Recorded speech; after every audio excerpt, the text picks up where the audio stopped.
My name is Sharon Kozad, and I'm 34 years old.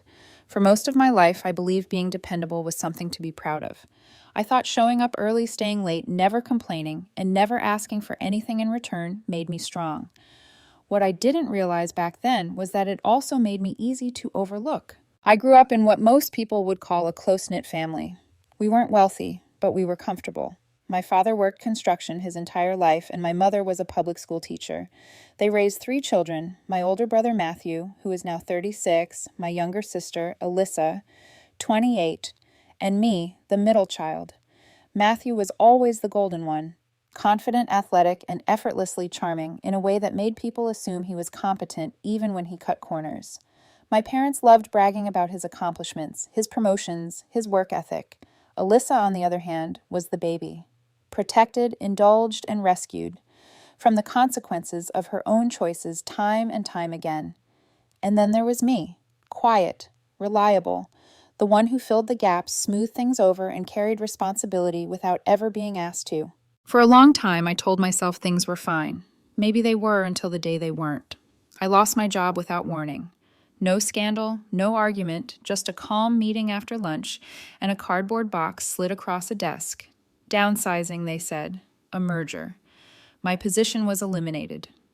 That morning, I'd had a steady paycheck and plans for the future. By mid-afternoon, I was unemployed, holding my office mug and a few framed photos, trying not to let the panic rise in my throat. I spent weeks applying for jobs, interviews that went nowhere, emails that never came back. My savings shrank faster than I expected, and rent stopped feeling like a manageable expense and started feeling like a countdown. I wasn't used to asking for help. I had always been the one others leaned on, the one who fixed things quietly so no one else had to worry. But desperation has a way of humbling even the most stubborn pride. One night, sitting alone on my couch, I opened our family group chat. I stared at the empty text box longer than I want to admit. My fingers hovered over the screen as I debated every word, afraid of sounding weak, afraid of asking for too much, afraid of being ignored. Eventually, I typed, "Hey, things are really tight right now. If anyone has a spare meal or even just wants to talk, I'd really appreciate it." I read it 3 times before pressing send. I wasn't asking for money. I wasn't making demands. I just wanted someone to acknowledge that I was struggling. The message delivered instantly. Then nothing happened. At first, I told myself they were busy. My mom sometimes took hours to reply, and my dad wasn't much of a texter. But then I noticed the read receipts. Matthew had opened it. Alyssa, too. Still no response. Minutes passed, then longer stretches of silence, and with every second, the knot in my chest tightened. A few minutes later, my phone buzzed again. It wasn't a reply. It was an Instagram notification. Against my better judgment, I opened it. Matthew had posted a story. He was standing in front of his truck at the gym, flexing in the mirror with a smug grin. The caption read, "Some people just need to work harder." My stomach dropped. I wanted to tell myself it wasn't directed at me, that it was just coincidence or bad timing, but deep down I knew exactly what it was. That was his way of saying, "Don't come to me for help." That night I barely slept. It wasn't just the anxiety about money that kept me awake. It was the realization settling in that when I finally admitted I needed support, my family chose silence. Over the next week, no one checked in. No calls, no texts. No one asked if I was okay. I cut back on groceries, canceled subscriptions, and stretched every dollar I had left. But every night, I'd open that group chat and stare at my unanswered message. It sat there like a ghost, a reminder that I was present but unseen. Then, one afternoon, as I sat in the parking lot after a job interview that hadn't gone well, my phone buzzed. It was a text from my dad. For a brief moment, hope flared. Maybe he was checking on me. Maybe he'd noticed the silence too. But when I opened the message, it simply read, "Matthew's birthday dinner. Sunday.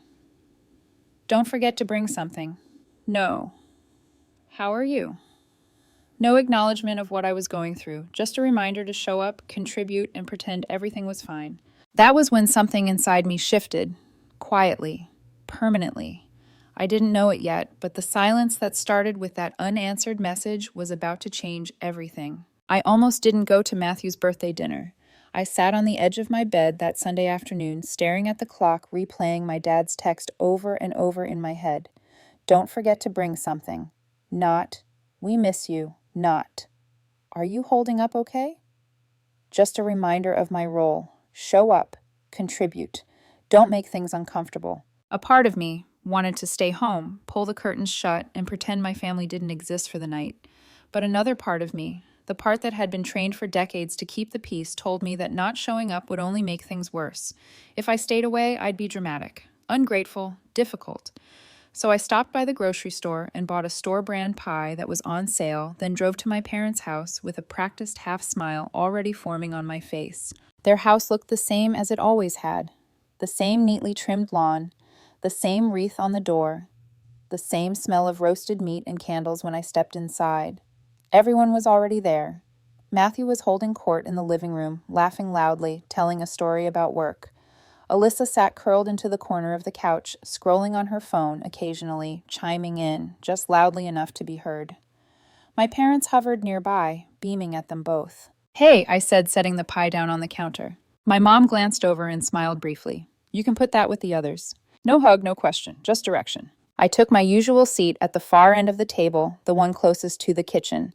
The conversation flowed around me like I wasn't there. Matthew talked about his latest project at work, embellishing details the way he always did.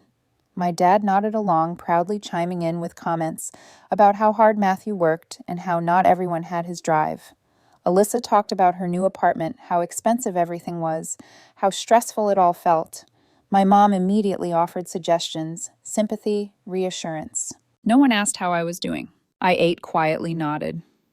When appropriate, smiled when someone glanced my way. I'd gotten very good at that over the years, being present without being seen.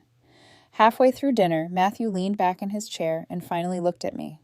"So," he said casually, a smirk tugging at the corner of his mouth, "you find a job yet?" The table went quiet in that way that felt deliberate, like everyone suddenly became very interested in their plates. I met his eyes and kept my voice neutral, still looking. He chuckled. "Yeah, it's rough out there. You really gotta grind. No excuses, you know."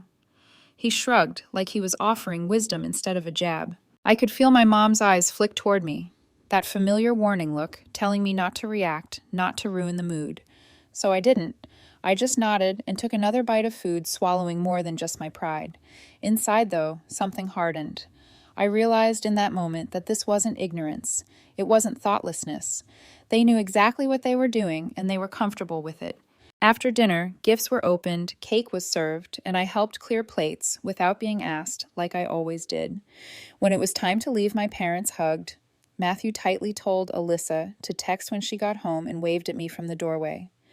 "Drive safe," my dad said, already turning back inside. I sat in my car for a few minutes before starting the engine, staring at the familiar front door. I felt smaller than I had when I arrived, like I'd shown up hoping for something and left with confirmation that I wasn't going to get it. Still, I told myself it was fine. I'd get through this like I always had. A few weeks later, life threw me a small mercy. A former colleague reached out about an opening at his company. It wasn't glamorous, but it was stable with decent pay and benefits. I threw myself into the interview process, determined not to mess it up. When they offered me the job, relief washed over me so hard I had to sit down. Within a month, I was back on my feet. New routine, new apartment, bills caught up. For the first time in a while, I could breathe again. I didn't hear from my family during that time, not once. No congratulations, no curiosity. It hurt, but I tried to let it go. I told myself I was finally moving forward. Then one morning, my phone rang at my desk. It was my dad. "Hey, Sharon," he said, his voice calm, almost casual. "How are things going?" I told him I'd found a new job and that I was settling in.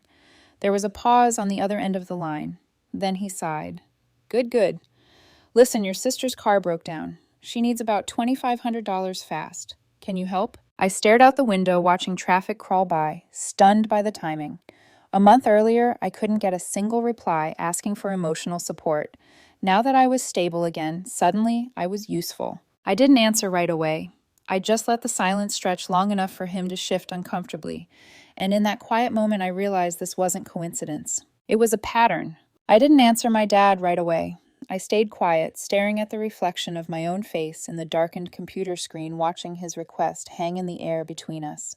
My father wasn't used to silence from me.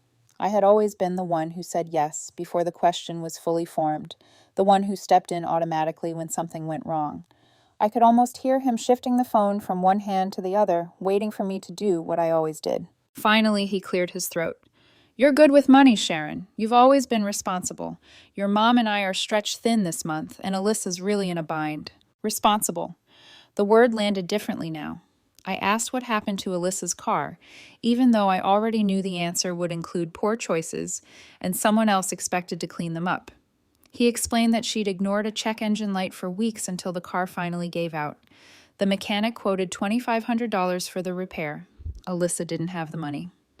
She'd spent her last paycheck on what he called necessities, said with a small laugh, as if that made it understandable. She's still young, he added. She's 28. I reminded him of that.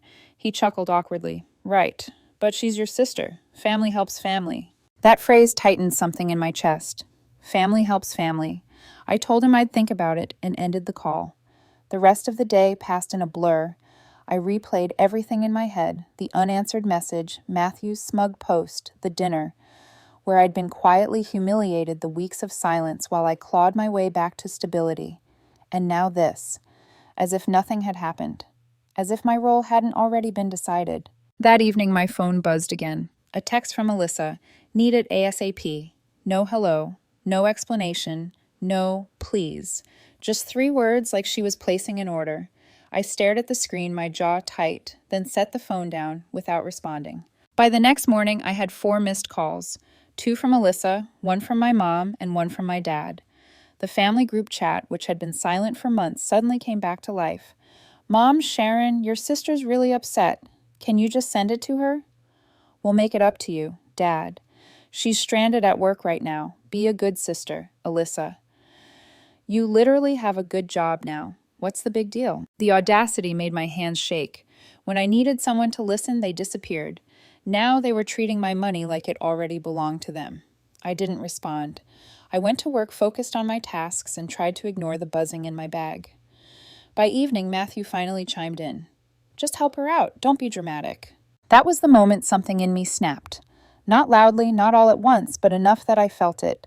The calls kept coming over the next few days. My mom left voicemails, her voice soft and heavy with guilt. I know you're upset, Sharon, but Alyssa's really struggling. You know how she gets when she's stressed. Yes, I knew exactly how she got. Careless, entitled, and confident. Someone else would step in. Then the manipulation shifted. One night my mom called and said, You know, when you were in college, we helped you out with tuition. We never asked for anything in return. I almost laughed. I'd worked 2 part-time jobs through college. They'd paid for 1 semester's books and told that story for years, like they'd funded my entire education. I didn't argue. I just said I'd think about it and hung up. The next day, Alyssa posted one of those vague, dramatic messages on social media about how some people forget where they came from once they start making money. She didn't name me, but she didn't have to. Friends and relatives commented with sympathy. My parents said nothing. They didn't defend me. They didn't ask my side. They let the narrative stand. I finally went to my parents' house because I needed to see their faces to know whether they actually believed what Alyssa was implying. The tension hit me the moment I walked in. My mom sat at the kitchen table pretending to read. My dad stared at the TV without really watching it. I don't understand why you're being so stubborn, my mom said, not looking up. She's your sister. I stared at her. I asked for support when I couldn't even afford groceries. You all read the message and said nothing. But now I'm selfish because I won't hand over thousands of dollars. She sighed the way she always did when she wanted to end the conversation. You're overreacting. That was her favorite line, the one she used whenever I made a point she couldn't refute. I left before I said something I couldn't take back. A few days later, Alyssa texted me again. I borrowed from Matthew. He said you were being difficult. Guess we know who the favorite is now. She added a winking emoji. I stared at it for a long time, my chest tight, and realized something important. This wasn't about money anymore. It was about control, about keeping me in my place, and I was done playing along. After Alyssa's last message, I stopped answering altogether. I muted the family group chat, silenced my phone, and focused on work. For the first time in my life, I was setting a boundary instead of explaining myself, and the relief was immediate. It was quiet, peaceful, and apparently completely unacceptable to my family. They didn't take the silence well. My mom started showing up at my apartment unannounced. The first time she brought leftovers and stood in my doorway with a tight smile, like this was a friendly visit and not an ambush. "We miss you," she said, stepping inside before I could respond. She talked about Alyssa's stress, Matthew's workload, how hard things had been for everyone lately. Everyone except me. When I didn't offer reassurance or money, her smile faded, and she left shortly after, disappointed and confused that I hadn't fallen back into line. A few days later, I ran into my aunt at the grocery store. She pulled me aside near the produce section and lowered her voice. "Sharon, are you okay? I heard you're cutting ties with the family." My stomach dropped. Cutting ties. That was how it was being framed now. I forced a smile and said I was fine, then finished my shopping with shaking hands. By the time I got home, I knew something was wrong. They weren't just upset with me. They were rewriting the story. The truth came out by accident. My mom showed up again one afternoon, this time clearly flustered. "Alyssa's been telling people you're mad because she couldn't pay you back fast enough," she said, like it was a misunderstanding we could clear up. I blinked at her. "Pay me back?" I asked. I never gave her a cent. My mom froze. Her mouth opened, then closed again. For a moment, she looked genuinely startled. "Well," she said carefully, "that's not what Alyssa told us." In that instant, everything clicked. Alyssa hadn't just asked for money. She'd lied. She'd told people I'd loaned it to her and was now being cruel for demanding repayment. And my parents had gone along with it. They hadn't checked. They hadn't asked me. They'd just accepted the version of events that made me the villain and her the victim. Something inside me went cold. This wasn't thoughtlessness or favoritism anymore. This was deliberate. I told my mom calmly that Alyssa had never received money from me and that I wasn't interested in being part of whatever story she was telling. My mom tried to smooth it over, saying Alyssa was stressed, that she probably misspoke, that family didn't need to keep score. I didn't argue. I just told her I needed space and walked her to the door. That night, I sat alone in my apartment with the lights off, staring out the window as rain streaked down the glass. I felt hollow, but also strangely clear-headed. For years, I'd been chasing their approval, bending myself into whatever shape they needed. And the moment I stopped, they didn't just push back. They erased me and replaced me with a lie. That was when I made a decision. I wasn't going to yell. I wasn't going to beg them to understand. And I definitely wasn't going to fix this for them. Instead, I pulled out an old notebook and started writing. Dates, amounts, favors. Every time I'd helped covered or stepped in quietly. Rent I'd paid. Repairs I'd handled. Emergencies I'd solved without thanks. I wasn't planning revenge. Not yet. I just needed the truth in one place, if only to remind myself that I wasn't crazy. A few weeks passed with no contact. The silence was different this time. It wasn't neglect, it was punishment. And for the first time, I didn't rush to fill it. I focused on my routine, my job, my life. I started sleeping better. I stopped checking my phone every 5 minutes. I began to realize how much energy I'd wasted trying to be the daughter and sister they wanted instead of the person I actually was. I didn't know it yet, but that lie Alyssa told, the one my parents accepted without question, was the breaking point. It was the moment I stopped trying to earn my place in the family and started preparing to step out of it. And what came next would make it impossible for any of us to pretend things were the same ever again. The silence stretched into weeks and then into months.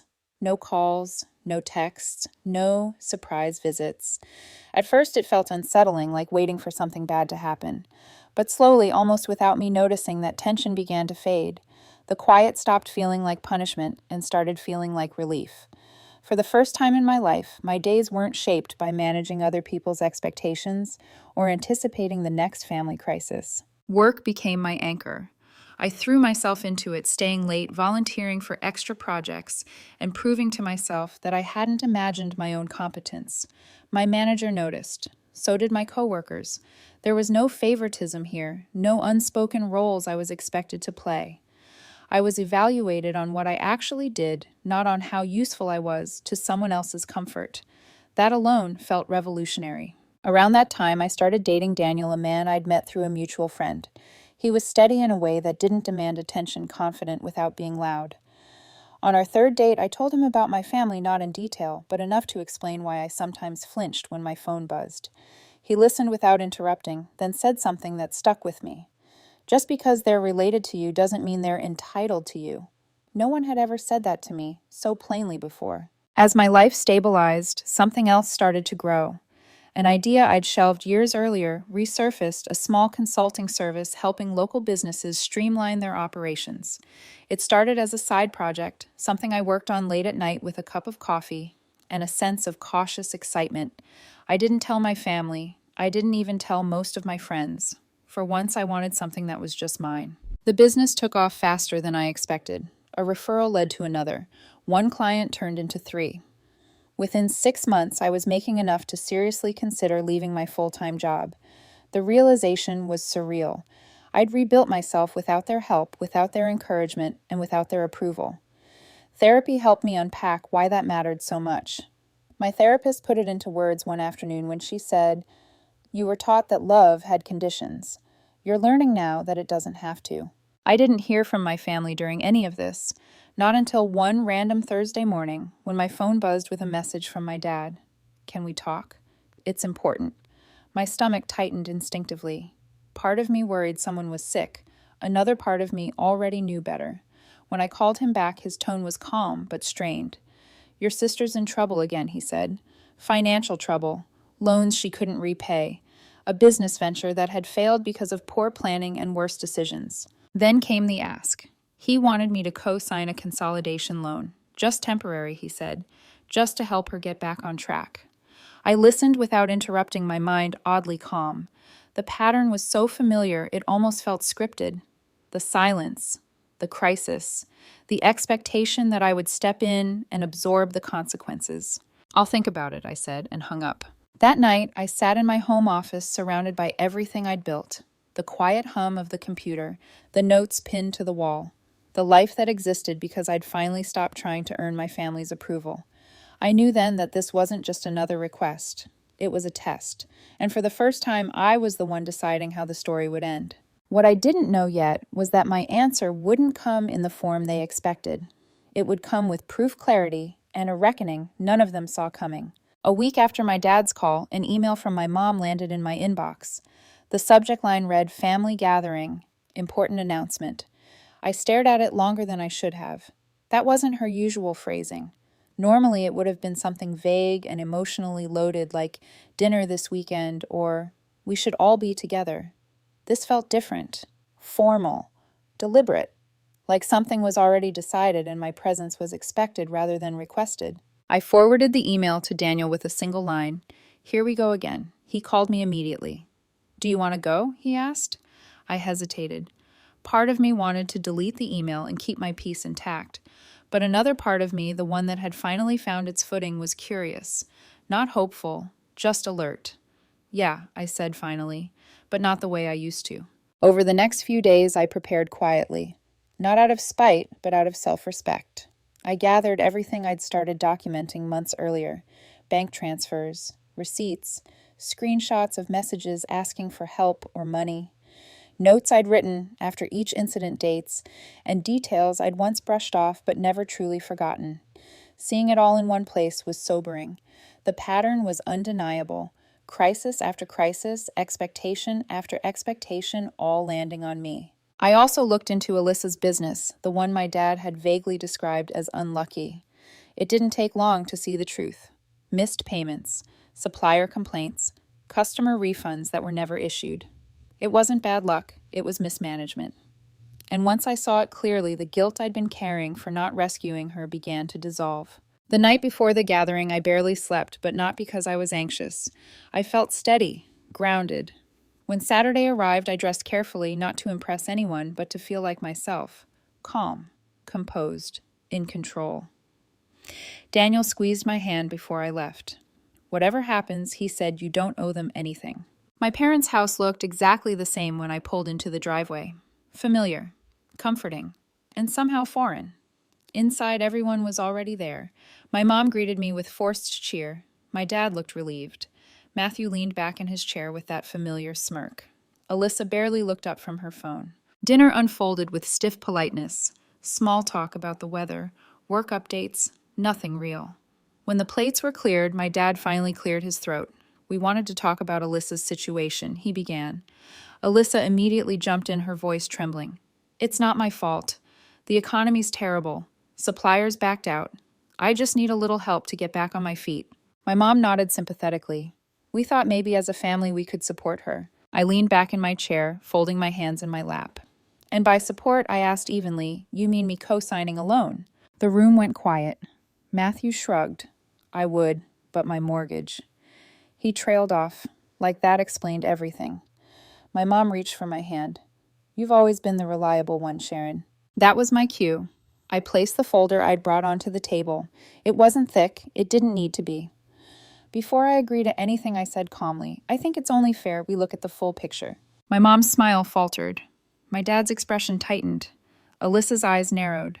I opened the folder and slid the papers out one by one. Proof of every time I'd helped, every time I'd been expected to step in quietly. I showed them the numbers, the dates, the messages. I didn't raise my voice. I didn't accuse. I simply let the facts speak. This, I said, meeting their eyes, is what support has looked like for years. And this, I added, turning to the documentation of Alyssa's business failures, is why I won't co-sign anything. Alyssa's face flushed. You're keeping score now, she snapped. No, I replied evenly. I'm acknowledging reality. The room fell into stunned silence, and in that moment I knew there was no going back. No one spoke for several seconds after I finished laying out the papers. The silence wasn't awkward. It was heavy, like the air itself had thickened. My mother's face had gone pale, her mouth opening and closing as if she wanted to say something comforting, something corrective, but couldn't find the words. My father stared at the documents as though they might rearrange themselves if he looked long enough. Matthew shifted in his chair, the confident ease he always carried cracking at the edges. Alyssa was the only one who reacted immediately, pushing her chair back slightly, her eyes flashing. This is unbelievable, she said, her voice sharp. You're seriously doing this, digging up old stuff like it matters. It matters because it keeps happening, I replied calmly. I was surprised by how steady my voice sounded. I wasn't angry anymore. I was tired, and that made me clear. I didn't bring this to embarrass anyone. I brought it because you're asking me to take on more risk without acknowledging what's already happened. My dad finally looked up. Sharon, he said slowly, we didn't realize you felt this way. The words landed flat. They weren't an apology. They were a distancing maneuver, a way of turning years of behavior into a misunderstanding. I shook my head gently. You did realize. You just didn't think it mattered. Matthew scoffed under his breath. This is excessive. Families don't keep ledgers. I met his eyes. Families also don't lie about each other or disappear when someone asks for help. But here we are. Alyssa stood up, crossing her arms. So what, you think you're better than us now because you've got money? Her voice trembled not with fear, but with anger at losing control of the story. I almost felt sorry for her. Almost. No, I said. I think I'm done pretending I don't see what's happening. My mom reached out her hand, hovering uncertainly over mine. We just want everyone to be okay, she said softly. I pulled my hand back, not harshly, just enough to make the point. I wanted that too, for a long time. But being okay can't mean sacrificing myself every time there's a problem. That was when my dad's phone buzzed on the table. He glanced at the screen, frowned, then looked up again, his expression shifting. There's an article, he said slowly, about you. He turned the phone toward the rest of the table. On the screen was a headline from the local business section. From setback to success, local woman builds thriving consultancy. My photo stared back at them, confident, professional, unrecognizable from the version of me they'd kept in their heads. Alyssa's jaw dropped. What is this? Matthew leaned forward, his smirk gone. My mom covered her mouth with her hand. Sharon, she whispered, you didn't tell us. I didn't need to, I said simply. This didn't happen because of you. It happened without you. The room felt smaller somehow, like their version of me no longer fit inside it. I stood up, gathering the papers back into the folder. I came tonight to listen. I've listened for years. Now you've heard me too. My mom tried to say something, but the words wouldn't come. My dad looked stunned, as if he were only now seeing the full picture. Matthew stared at the table. Alyssa looked furious and afraid all at once. I slipped on my coat and headed for the door. As I walked out, I felt something I hadn't expected. Not triumph, not anger, just freedom. And I knew with a certainty that settled deep in my chest that whatever happened next, I wasn't going back to the role they'd written for me. I didn't hear from any of them for several days after that dinner. No frantic calls, no defensive text, No half-hearted apologies wrapped in excuses. The silence this time wasn't punishment or neglect. It was shock. I had stepped outside the role they understood, and they didn't know how to pull me back in. At first, I wondered if I should feel guilty. Old habits die hard. Years of conditioning don't disappear overnight. But every time that doubt crept in, I reminded myself of the facts. I hadn't raised my voice. I hadn't insulted anyone. I hadn't twisted the truth. I'd simply stopped lying for their comfort. And that alone had rattled them more than any confrontation ever could. The fallout started quietly. My mom sent a message a few days later asking if we could talk things through. I didn't respond right away. Not out of spite, but because I finally understood something important. Urgency had always benefited them, never me. I took my time. When I did reply, I kept it short. I'm open to a conversation, but not about fixing anyone else's problems. There was no immediate response to that. Matthew was the next to reach out. He called late one evening, his tone casual in a way that felt forced. "You didn't have to make it such a production," he said. "You embarrass people." I let the silence sit between us for a moment. "I didn't embarrass anyone," I replied. "I documented reality. If that feels uncomfortable, that's not on me." He muttered something about me changing. I agreed with him. I said and meant it. Alyssa, on the other hand, went quiet publicly, but loud behind the scenes. Mutual acquaintances started mentioning vague posts she'd made about betrayal and selfishness. I didn't check. I didn't comment. I didn't defend myself. For the first time, I understood that letting someone talk without responding robs them of power. Her words couldn't touch me anymore because I wasn't trying to prove anything. Meanwhile, my life kept moving forward. My consultancy grew faster than I'd anticipated. I hired my first full-time assistant. I turned down projects that didn't align with my goals instead of taking everything out of fear.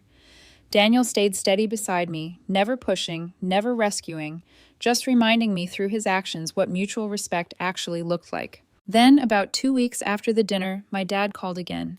His voice sounded older somehow. Tired. "Your mother's been having a hard time," he said. "She keeps saying she didn't realize how much pressure you were under." I listened without interrupting. When he finished, I said, "Understanding isn't the same as accountability." He didn't argue. That alone told me something had shifted. What they were starting to realize slowly and painfully was that I was no longer available to absorb the consequences of their choices. Alyssa had to deal with her creditors on her own. Matthew couldn't lean on the image of being the responsible one now that the truth was out. And my parents were left facing the uncomfortable reality that the child they'd taken for granted had built a life entirely without them. The power hadn't shifted because I took something from them. It shifted because I stopped giving myself away. And once that happened, there was no way to pretend the balance hadn't changed. The weeks that followed were calmer than I expected. Not peaceful in a fairy tale sense, but steady, grounded, real. The kind of calm that comes after a long storm when you realize the damage has already been done and there's nothing left to brace for. I didn't hear much from my family, and when I did, it was cautious, tentative, like they were learning how to speak to a version of me they no longer controlled. Alyssa's situation unraveled quickly once she had to face it on her own. Without someone stepping in to smooth things over, the consequences she'd avoided for years caught up with her. Creditors didn't care about family dynamics. Suppliers didn't accept excuses. The boutique quietly shut down within a few months. I heard about it through a relative, not from her. She never asked me for help again. Matthew's confidence took a hit too. The image he'd carefully cultivated started cracking once people began looking closer. His stories didn't line up the way they used to. At work, the charm that had carried him so far wasn't enough anymore. For the first time, he had to stand on his own without comparison working in his favor, and it showed. My parents changed in subtler ways. My mom stopped offering advice she hadn't been asked for. My dad spoke less and listened more. They never gave me a grand apology, and I didn't wait for one. I realized something important in therapy around that time closure doesn't always come from the other person saying the right words. Sometimes it comes from no longer needing to hear them. My life, on the other hand, continued to expand. The consultancy became more than a business. It became proof of what I was capable of when my energy wasn't being siphoned away. I was invited to speak at a local networking event, then another. Eventually, the same paper that had written about my business asked if I'd be willing to do a follow-up interview this time about resilience and rebuilding after family conflict. I agreed not to make a point, but because I knew someone out there might need to hear what I'd learned. Daniel was there through all of it, steady and patient. One evening, as we sat on my balcony watching the city lights come on, he asked me if I missed them.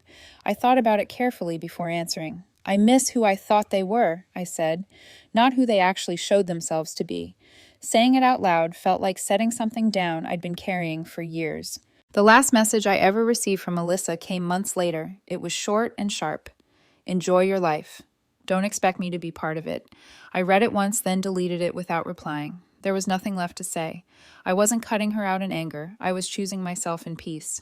Sometimes I think back to that night on my couch, staring at an unanswered message in a family group chat, wondering what I'd done wrong. I wish I could tell that version of myself that silence can be an answer, and sometimes it's the one that sets you free.